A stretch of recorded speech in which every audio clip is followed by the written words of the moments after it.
नमस्कार, मैं निधि रतन और आप देख रहे हैं नेशनल दस्तक टीवी चैनल। लगातार आपको एग्जिट पोल दिखा रहा है। असल में वो एग्जिट पोल नहीं, वो एक प्रोपेगेंडा है जिसमें 400 पार भारतीय जनता पार्टी को जिताने का लगातार काम किया जा रहा है। लेकिन फर्जी एग्जिट पोल से जनता को हमेशा सावधान रहना चाहिए। सोचिए किस तरीके से देश की मीडिया पूरे इस देश की जनता को गुमराह करने का काम कर रही है।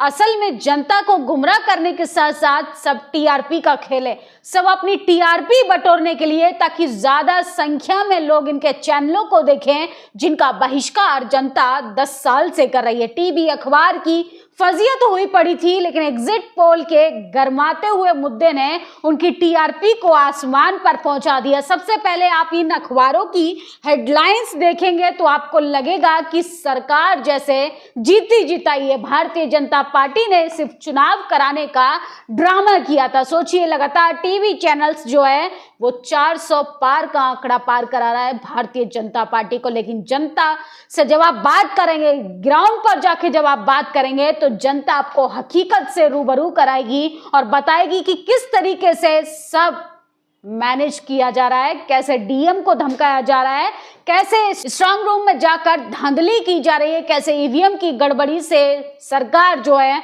फिर से तीसरी बार आने के लिए एफर्ट्स लगा रही है। लेकिन सबसे पहले तो टीवी अखबार पर बात करते हैं। वो टीवी अखबार जो पिछले 10 सालों से जनता को एकदम साइड कर चुका था, जनता के हालातों पर बात नहीं कर रहा था, जनता से उनके हित में सवाल नहीं पूछ रहा था। आप लगातार देखेंगे कि मोदी सरकार जिस तरीके से काम कर रही थी उसमें जनता के हाथ में सिर्फ झुंझुना आया। भारतीय जनता पार्टी लगातार अब टीवी चैनलों पर बैठकर डिबेट करने लगी है। इनफैक्ट प्रधानमंत्री भी तमाम टीवी चैनलों को जाकर इंटरव्यू दे चुके हैं, लेकिन उन तमाम इंटरव्यूज में जनता के हित में एक बात नहीं कही थी। ना रोजगार पर बात की, ना महंगाई पर बात की, ना किसी महिला की सुरक्षा को लेकर बात की। और देश के प्रधानमंत्री विकसित भारत बनाने का डंका बजाते हैं। सोचिए टीवी अखबार की पोल किस तरीके से खुल गई है कि तमाम लोग टीवी अखबार के एग्जिट पोल को अब फ्लॉप पोल बताने लगे। असल में सब इवेंट मैनेजमेंट का खेल है, सब भारतीय जनता पार्टी के कहने पर किया जा रहा है। और तमाम लोगों को मुद्दों से, जरूरी मुद्दों से जो लगातार जनता पूछना चाह रही है भारतीय जनता पार्टी से, उन मुद्दों को कमजोर बनाने की कोशिश की जा रही है। अखिलेश यादव ने बड़ा ट्वीट किया है। वो लिखते हैं कि एग्जिट पोल का आधार ईवीएम नहीं डीएम है। प्रशासन याद रखे, जनशक्ति से बड़ा बल और धन कोई नहीं होता है। तो लगातार टीवी अखबार का एग्जिट पोल से आप लोग सतर्क रहें, सावधान रहें, क्योंकि जमीनी हकीकत पर जनता जो है भारतीय जनता पार्टी से वाकई में नाराज है। किसी भी भाजपा एग्जिट पोल के बहकावे में नहीं आए, पूरी तरह से स्ट्रांग रूम के बाहर चौकन्ना रहें। तो भारतीय जनता पार्टी पर जनता को भरोसा नहीं रहा, उसके साथ साथ प्रशासन पर भी सवाल खड़े किए जा रहे हैं। जिस तरीके से गृह मंत्री अमित शाह 150 से ज्यादा डीएम को फोन कर कर धमका रहे हैं, इससे यही पता चलता है कि आप विपक्ष को चुप कराइए, पत्रकारों को डराइए, प्रशासन के अधिकारियों को डराकर उनको सत्ता में लाने के लिए मजबूर कर दीजिए, ताकि जिस तरीके से भारतीय जनता पार्टी 2 बार सरकार में आई थी, इस बार भी वो सत्ता में आ जाए। लेकिन जनता इनका खेला कर चुकी है। अमित शाह ने सुबह से 150 डीएम से बात की, रिजल्ट से पहले उन्होंने डराया और धमकाया। कांग्रेस पार्टी ने बड़ा सवाल खड़ा किया है भारतीय जनता पार्टी पे, क्योंकि एनडीए गठबंधन जो है वो इंडिया गठबंधन के कंपैरिजन में धरातल पे धराशायी हो गया है, क्योंकि जनता को रोटी रोजगार जैसे मुद्दे पर वोट देना था, जिस पर भारतीय जनता पार्टी का राष्ट्रवाद का मुद्दा जो है वो फ्लॉप साबित होता हुआ दिखाई दे रहा है। एल के एग्जिट पोल वाले पूर्वांचल में इंडिया गठबंधन को सिर्फ 2 सीटें दे रहे हैं। अगर ये एग्जिट पोल सच साबित हुआ तो मैं अपना एक्स और फेसबुक अकाउंट 4 जून तक तत्काल प्रभाव से भंग कर दूंगा। तो लगातार टीवी चैनल्स का भी विरोध किया जा रहा है। जिस तरीके से आपको फेक एग्जिट पोल दिखाए जा रहे हैं, उससे यही साबित होता है कि देश की टीवी अखबार और मीडिया जो है वो बिकाऊ मीडिया बन चुका है और सरकार के आगे उसने घुटने टेक दिए हैं, क्योंकि पिछले 10 सालों में जिस तरीके से मीडिया का जो भरोसा होना चाहिए जनता के बीच में, वो पूरे तरीके से खत्म हो चुका है। एक्स मीडिया पर किसी गोदी मीडिया और अंधभक्त से बहस ना करें। अगर कोई कहता है कि हाथी उड़ता है तो उसे कहिए बिल्कुल उड़ता है। आज सुबह ही मेरे घर के तार पर बैठा हुआ मैंने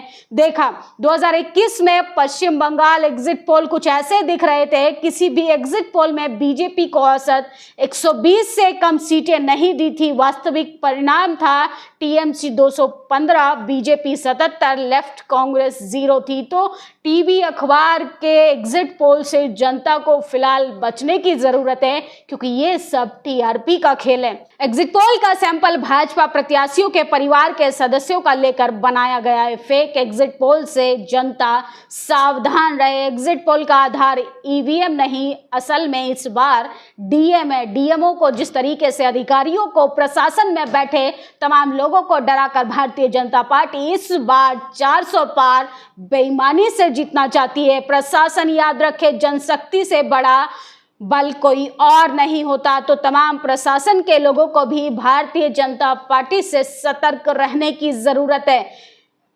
और आदिवासियों पर लगातार जिस तरीके से अत्याचार हो रहे हैं और टीवी अखबार उनको नजरअंदाज कर रहा है, क्योंकि वो कहीं ना कहीं सच्चाई से रूबरू नहीं कराना चाहता। ये तस्वीर में जो आपको शख्स दिखाई दे रहे हैं, ये बोल नहीं पाते, गूंगे हैं। इनको भी पुलिस उठाकर ले गई, कई दिनों तक रखा। छत्तीसगढ़ सरकार ने ये क्या कर रखा है। आदिवासी सामाजिक कार्यकर्ता सोनी सोरी का बड़ा वीडियो वायरल हो रहा है। सोचिए, छत्तीसगढ़ के अंदर आदिवासियों की जमीन हड़पने के लिए उनको नक्सली बनाकर मारा जा रहा है। ये है भारतीय जनता पार्टी का विकास। इससे पहले कांग्रेस पार्टी की सरकार थी, जबकि एक सांपनाथ और एक नागनाथ के रूप में काम करता है। गरीबों के लिए, पिछड़ों के लिए, दलितों के लिए, आदिवासियों के लिए, वंचितों के लिए, इन सब के लिए अगर विकास दिखाई देता है तो सिर्फ सरकार के होर्डिंग बैनर पर, धरातल पर सिर्फ जनता को गुमराह करने की कोशिश की जाती है।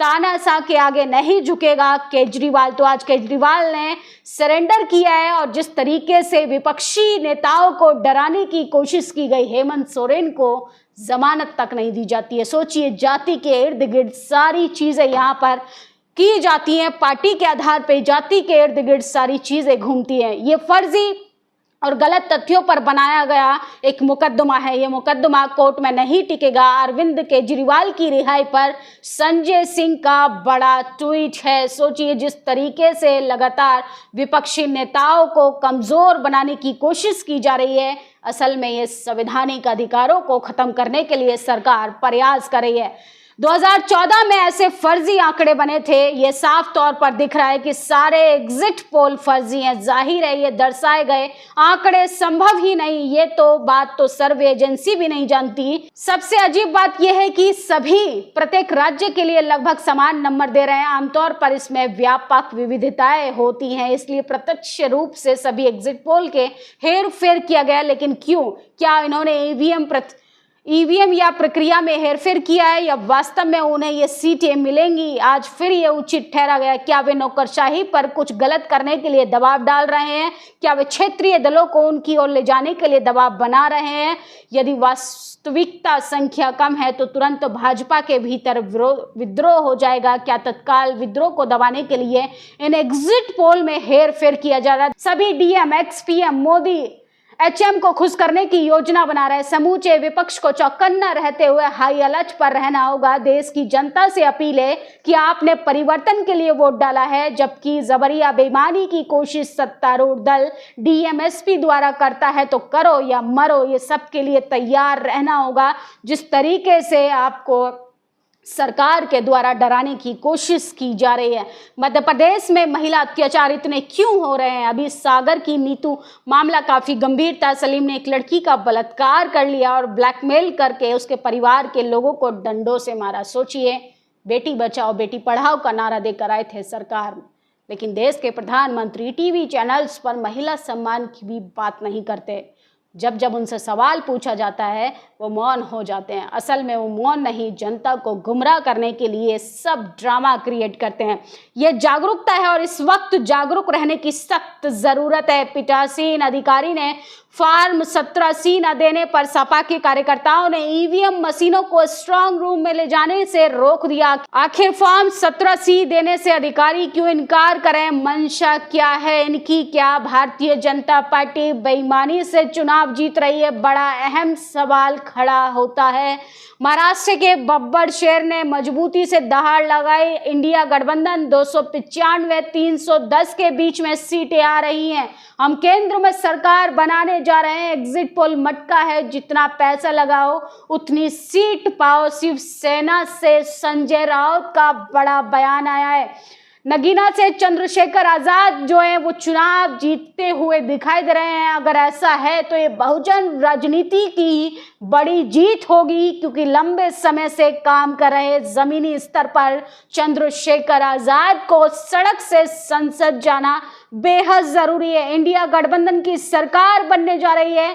आप जैसे लोग अधिकारियों पर दबाव बनाना चाहते हैं, जिसका दाना उसका गाना, वो जो समुद्र की ओर चेहरा कर कर बैठे हैं, सच्चाई तो ये है उन्होंने जनता से पीट कर ली है। बीजेपी 140 पर सिमटने जा रही है। अखिलेश यादव ने यह बड़ी भविष्यवाणी की है और देश के प्रधानमंत्री के मेडिटेशन पर सवाल उठाया है। वो जनता को गुमराह कर कर समुद्र की ओर मुंह कर कर अपनी फेलियर से नहीं बच सकते।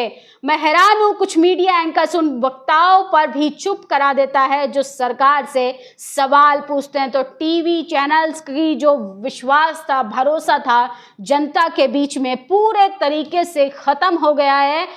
4 जून को जिस व्यक्ति का एग्जिट पोलते हैं, उन्होंने ये सरकारी एग्जिट पोल करवाए हैं, ये बिल्कुल झूठे और नकली हैं। इंडिया गठबंधन को 295 सीट मिलेगी। कांग्रेस के महासचिव जयराम रमेश का ये बड़ा स्टेटमेंट है।